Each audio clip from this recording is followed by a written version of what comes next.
If you are a Colorado landlord, you want to pay attention to this because the laws in Colorado for landlords, anybody that is providing housing for others, have changed, and you want to make sure that you are staying up to date. So today's video, it is purely about, hey, know your risks. Know the top 5 laws that have changed and how you may need to adjust your leases and your business practices to account for. I'm Weldon with 𝐃𝐨𝐧'𝐿.com. I'm a fellow investor, and I just had to adjust my practice based on this as well. And so I want to share what I have learned with you. So with that, we'll jump into, first of all, I am not a lawyer. Again, fellow investor that stays up to date or tries to stay up to date with what's going on out there. So that way, I am staying in compliance with the laws. Again, this applies to all Colorado housing providers. That's individuals, that's corporations, property managers, and then your portfolio size, it does not matter. Perhaps you are a former resident here in Colorado. You left and you're renting out your house and you're remotely managing it. This applies to you.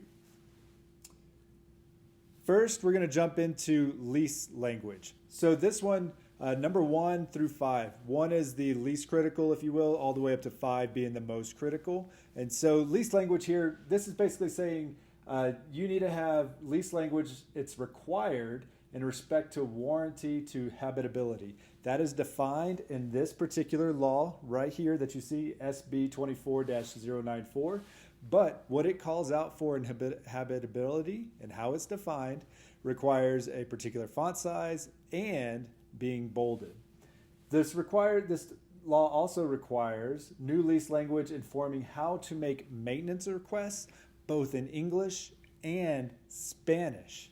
And so it still has to comply with the font size and bolding requirements from number 1, but it is a thing and you need to be aware of it.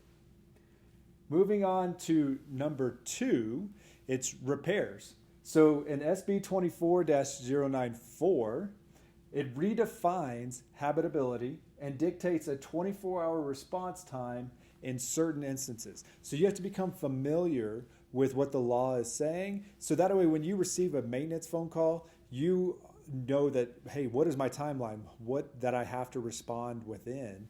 And this law here is going to better explain that. But again, you need to be aware. Moving to number 3, notice language. So that is, the rent demands must be served in the primary language of the tenant. So your lease calls out a particular time frame from when rent is due, and in the event that they don't pay for it, you're going to go through the rent demand requirement. You're going to post something on their front door that says, hey, you're out of compliance, pay me as the landlord per our agreement.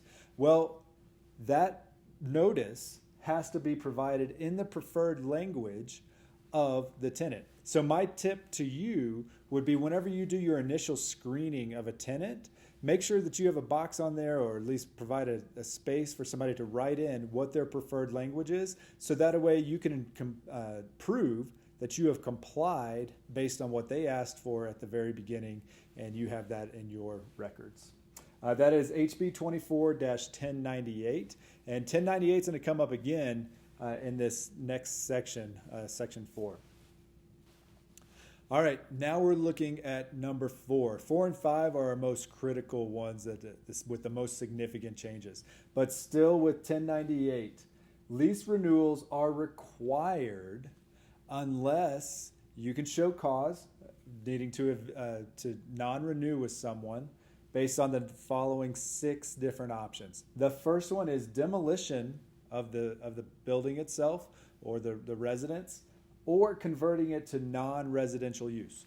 Your options with non-residential use would be converting it to an Airbnb or VRBO, basically a short-term rental, or converting it to a commercial property, which that goes with its own process, does not happen very often. Number 2, substantial repairs or renovations. These are not just preventative maintenance actions. This is more extensive that are actually also defined in 1098 when you go read it. And what you owe the tenant is the scope of the work, and the duration that it's going to take to accomplish that work if you decide to non-renew underneath number 2. Now, the reason why that is because the tenant then has first right of refusal to move back into the property itself, or before you can re-rent it. Number 3, so moving back in. These are yourself or family members moving back into the property. Now, family members is very loosely defined in the law itself, but read it, make sure you become familiar with it. What it requires is you to move in within 3 months of the previous tenant vacating the property, and you cannot relist the property, say you changed your mind, within 90 days of them vacating. And so, again, just be aware, there are options, but there are limitations to what you can pursue to non-renew with a tenant. Number 4, selling. So you can absolutely sell your property. However, let's just say you start going through the process and you decide, I'm not going to do that. Well, you can't relist your property for rent unless it's been more than 90 days, or you can prove that steps were taken and it was actually posted to be for sale on the MLS. Number 5, it's refusal to sign a new lease. This is you, as the landlord or the property manager, you have provided a new reasonable terms, reasonable being not defined in the law, but you have to think, what would be reasonable in the eyes of a judge? What is the reason, and then given a reasonable amount of time to allow for the tenant to sign the new lease. And then if they choose not to sign, you still have to have done that within, given them 90 days notice. So here my recommendation would be make sure you're 90 days out from the end of the lease that you're able to present that to the tenant and see what their options or what they choose to do. Number 6, so 3 or more late payments. 1098, the law 1098, it redefines late payments. In your lease, you may say rent is late on day 5. That is not what it says here in the law. What it says is, despite what your lease says, demand notice must have been served. Payment must have been served after the demand notice expired, and in 3 different instances. So they have to have 3 instances of being late. It all has to occur during that same period. So what does that mean? Well, I'll just use my lease as an example. So I give a couple of days grace period, and then whenever that expires, that's whenever you would serve notice, and you actually have to serve notice at least twice here in Colorado. Then it gives it another extended amount of time, say 10 days. And if they pay after that 10 days, now if you're tracking, that would be rent was due on the 1st, and then they had a 4-day grace period, and then they had that 10-day grace. So you're about the middle of the month here. They would have to pay after the middle of the month in this particular case for it to be considered late. And again, they have to have done it 3 different times. So that is a significant change in the laws of when rent is due, and the only grounds that you would have is to prove this for non-renewal in this particular case. All cases, if you are not going to renew with a tenant, you have to give them 90 days notice to vacate.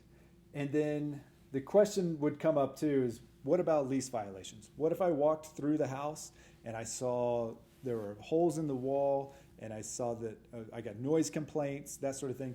Well, you couldn't non-renew because of those reasons. However, you could go through the eviction process and kick them out of the house because of lease violations, which is completely separate than the non-renewal process. And then, again, all that is in HB 24-1098. And I'd highly recommend reading that and becoming familiar with what that says. Lastly, number 5, and this is our applicant screening process. So in August of 23, there are a number of laws that change in how we screen tenants. The number 2 best ways to discern if someone is going to pay their rent, it would be monthly income and then, of course, their credit score. Those are great indicators. However, restrictions have been placed on that by the state of Colorado. Number one, you'll see applicant screening process. You cannot require more than 2 times the monthly rent for a tenant. If they have 2 times, if you have a $3,000 property and they make $6,000 a month, no matter if they have other car payments or their debt to income ratio is significantly high, it doesn't matter. If they're making 2 times the monthly rent, then they qualify for your house. Pulling credit for subsidized applicants, it is not allowed. So on your tenant screening process, you probably have a box or should have a box that says, do you receive subsidized income from the government? And if they check yes, you are not allowed to pull their credit. You can still do a background check. You still have other options for screening. However, you cannot pull their credit based on that. And then number 3, a portable screening report that can be provided by the tenant. So as long as it meets certain criteria, a tenant can go pull their own background check and take that from landlord to landlord as they're trying to find their home that works for them. And you must accept it as long as it meets the criteria laid out in the laws that are listed down below. But again, I would ask up front the tenant during the application process if they are receiving subsidized income, so that way you don't get too far down this screening process asking for the income, etc. These laws are in SB 23-184 and SB 23-1099. Look, I am all about information is power. Information allows you to make informed choices and known risks. And so Colorado is clearly trying to create policies that are pro-tenant. And more laws are coming down the pike. If you just go read on what's coming up in the legislature, you'll see more property management and rental laws that are coming down. Specifically redefining habitability. So they already kind of started getting into this in 1098, but it's going to go further. And we didn't even get into security deposits, how to collect them, when can you withhold them, and what the options are there. That's its own beast in itself. At the same time, I fully understand that no risk, no reward as investors, but again, informed risk is what I'm advocating for here. And based on that, here's what I would recommend. 1, if you're going to continue to rent out your own place, go back and review your documents, review your leases, review your practices, put them in front of a lawyer, make sure you're in compliance. If you're not, you are opening yourself up to fines, daily fines, for not being in compliance, and nobody wants that at all. Number 2, if that seems too much or there's just too many variables in there, perhaps consider moving it out with a property management, using the professional services that are offered there. They will ensure compliance. It's their daily job. And we, of course, have recommendations for you if they're needed. And then lastly, maybe you look at this and you're like, I want to find a different state that is more landlord-friendly versus tenant-friendly. Well, absolutely, I can understand that.